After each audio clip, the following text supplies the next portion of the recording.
Thanks, and thanks, ladies and gentlemen. It's good to be. It's the first time here at this conference for me, and hopefully I can show you a story that's actually going to make a lot of progress in the next 12 and 24 months. We, by any measure today, are probably the most leveraged and best value gold development, operating and exploration company in Australia. We're at the top end of the northern end of the goldfields, so Kalgoorlie Northern Gold Belt. It is the largest gold field in the world. And one of the things I like to say to people that ask me why I'm here, the best place to develop a gold mine is where there's lots of gold. And if you've got a large gold resource already drilled, it's a question of methodical application of geology, time and capital to actually build a mine. This asset has had a very long history. In fact, it was the largest operating gold mine in the empire back in the 30s. We are now going to, over the next 3 years, take it back to its glory, where it should be.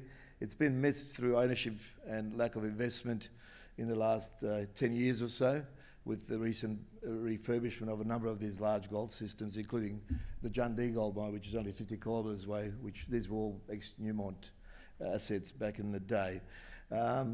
We have yesterday been surpassed by De Grey as the 8th largest gold resource in a single location in Australia. Hopefully we can keep that competition going and get back in front of them. We're currently drilling and we'll continue to drill at a rapid rate. And we are surrounded by world-class deposits in a world-class location.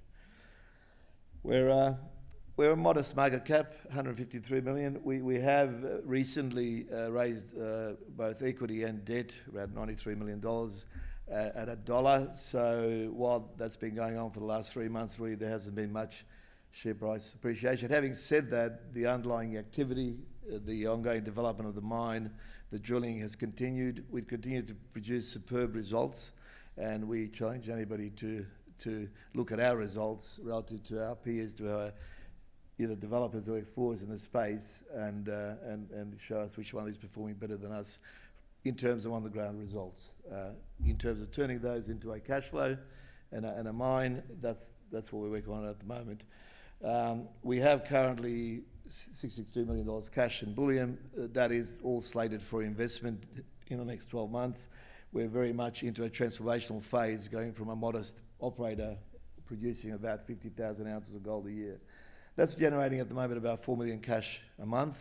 That'll then transition into a concentrate commissioning in the next few months, with ongoing production of gold doré on site as well, with a view to take that production to about 120,000 ounces in the last quarter of the next financial year, which is the 2022 June quarter.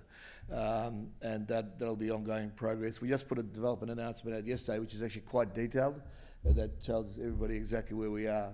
And I'll talk about that stage 1 development. We have a very, very good, deep shareholder base. Most of our shareholders are in London and Germany and North America. We don't have too many shareholders in Australia at this stage. They are all institutional funds who've come in behind the redevelopment and recapitalisation of this very large gold asset, which needs deep support to build it, which they have been behind us. They continue to support us. We are, for the first time, actually starting to go back around Australia now, and we're doing a lot of retail marketing in the UK through Zoom and whatnot. We've got a few brokers about to start putting research out over there. We are also halfway through a process which will see us join the main board in London, listed on the main board in probably October this year, if everything goes well. So there's been a lot of talk about technology, ESG, over the last few days. Wiluna is going to apply all of the modern techniques that are available, including looking at 50% penetration of green energy into our grid. We have gas power on site. We just actually installed a battery to normalise our power with our generators and reduce our reliance on diesel sets. As we go through our full expansion over the next 3 years, we're looking to introduce about 50% green energy into the mix. And the reason we can look forward to doing that economically is that Wiluna is actually called the Windy Place. Of course, during the day it has a lot of sunshine, some of the longest sunshine in the world, and it's got wind on either side. So it only needs to bridge a few hours of storage to be able to actually utilise a lot of natural energy, as long as we can expense it over a long period of time. Having said that, the region has a lot of, our neighbours next door are actually Salt Lake Potash, who are building a potash project. In fact, they bought the leases off us. We used to own the gold rights there. You have the BHP Honeymoon Gold deposit right next door. Jundee's 50 k's away. There's 2 or 3 other operators. So there is a large regional presence of users of power that we could probably work together to build a green hub that supports maybe 50% generation, with obviously very good abundant gas. We have our own gas lateral. That'll give us the ability to reduce our power costs and our carbon footprint, which is obviously a very important feature of all of the current considerations. We have a proven management team, and by that I mean we've got some real veterans, you know, older than me even, in the group, who are metallurgists, mining engineers, who we recruited to come and build this mine with us. My operations director, in fact, did a bit of work here years ago. He was the CEO of the nickel refinery up here for Clive. He's still got the Merc to prove that, and he's the guy that actually they actually fixed Murrin for Glencore. He spent 5 years there when that operation went into a lot of trouble, and fixed that up for them. So he's a very accomplished business improvement metallurgical engineer. We have a number of other. Kane Fogarty's here today. He's our exploration manager. Jim Malone, our investor relations. These are all proven executives with proven results. You know, and I've built quite a few mines and companies over the years. Most of them successful, some not so. But you know, we've had some experience. We've learned a few lessons along the way. We have essentially a very clear pathway to 250,000 ounces of production in somewhere around mid-2024, and we are basically have started the first stage of that now. We're constructing some, and I'll show you that as we go. Clearly, we have a disadvantaged community in the area that we deal with. We try and do as much as we can to take that community with us. We will also look very much to utilise our water efficiently to reduce the energy usage underground by going to electrification rather than diesel. So there's a whole bunch of things you can do when you're starting from scratch. You can modernise these mines, and then we're going to retreat our tailings. We're going to put our tailings probably underground long term and extract more of the ore body and make it sustainable. So they're all things that we are doing, and we'll show the results of that as we produce our studies and feasibilities. At the moment, really, we're a development company. As I said, we've got a modest cash flow that's supporting that. And we will be in development for about 2 to 3 years. Having said that, we expect to achieve the first stage production at about 120,000 ounces that will produce some decent underlying cash flow in the middle of next year. Our reserves are about 1.3 million ounces. Our high-grade resources are 4.3 million ounces at 4.9 grams. Drilled already, half of those are indicated.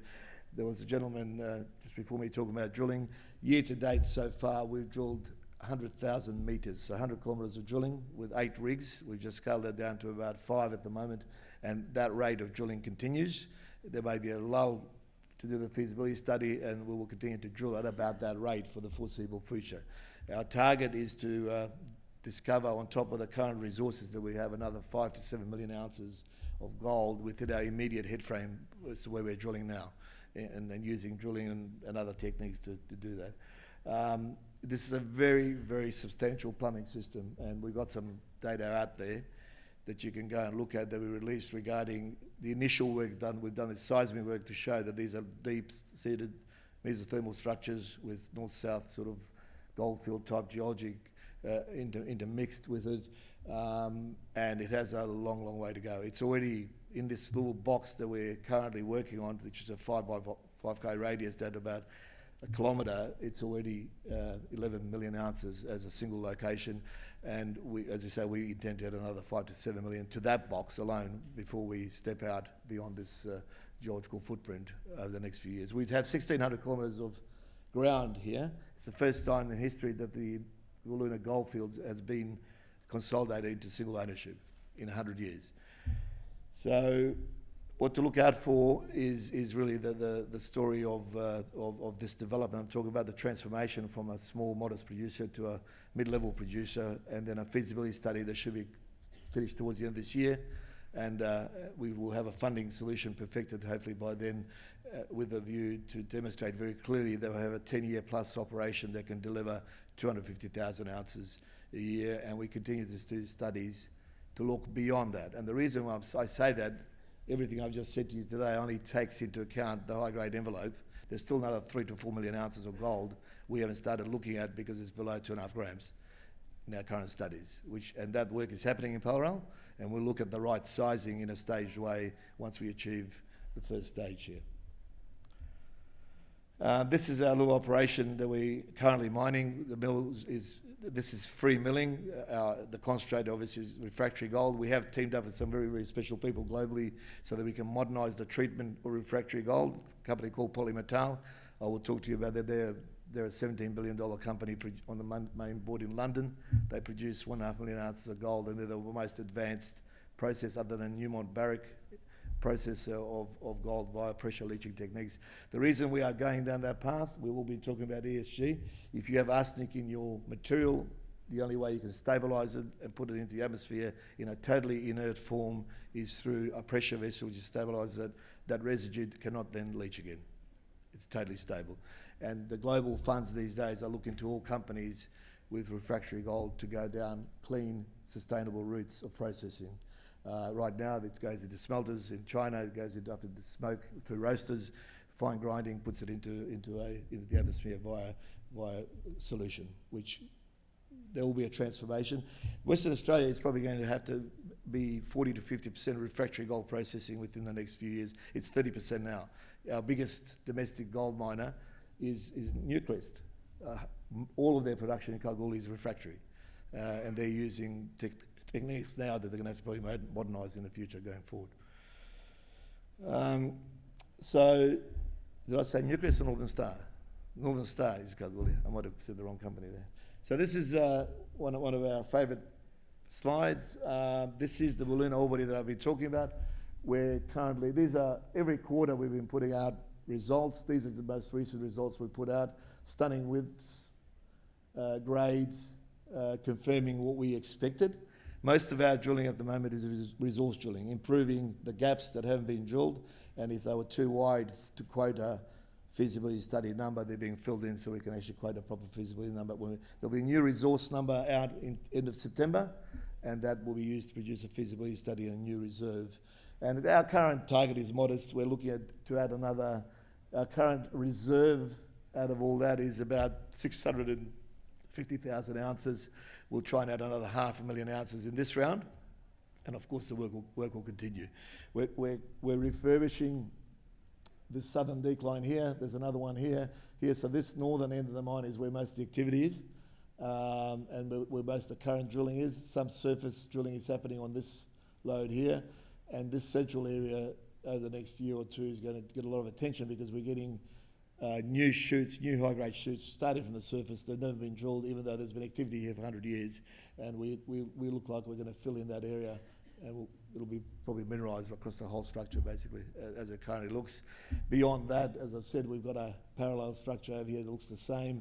And then if you want to look at our announcements, we've now done some work, and we'll do some more seismic work over the next 12 months. We appear to have a number of these 2 kilometres apart along this structure, which haven't been tested at all at this stage. So this block, as I said, that's an 11 million ounce endowment already. We have 6 million ounces left that we're currently working on and trying to improve the quality of that resource.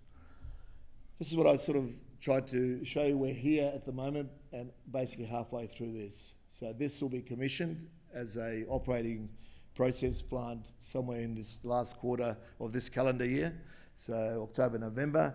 Then we ramp up. The underground mine is ramping up to match the required throughput for our concentrator, 702,000 tonnes per annum, with the expectation that we'll get that up to about 120,000 ounces, 750,000 tonnes underground ore by the last quarter of this coming financial year. And we would expect by January to be making a decision with the board, having presented them with a feasibility study and a financing solution to keep going. Our intention is to keep the mine development increasing, to extend from that northern end that I showed to the southern end, and go to 1.5 million tonnes underground production, double the concentrator, and go to about 250,000 ounces of gold production. 30% of that or so will be on site through gold doré production. The rest will be a concentrate that we're selling to POLYMETAL and Traffic Euro at the moment, with a view to enter into a long-term arrangement for them to buy that concentrate off us. I won't go too much into this. That's the history that I mentioned before. We're basically here now, going back to what worked a number of times in the past, which is a clean concentrate. This was a roaster back in the 30s. This was a BIOX plant, which is on site, which is on care and maintenance. We won't be using that.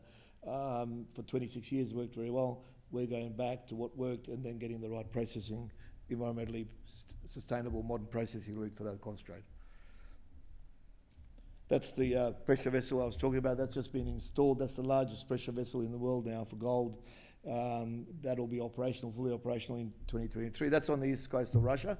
So the port is Vladivostok.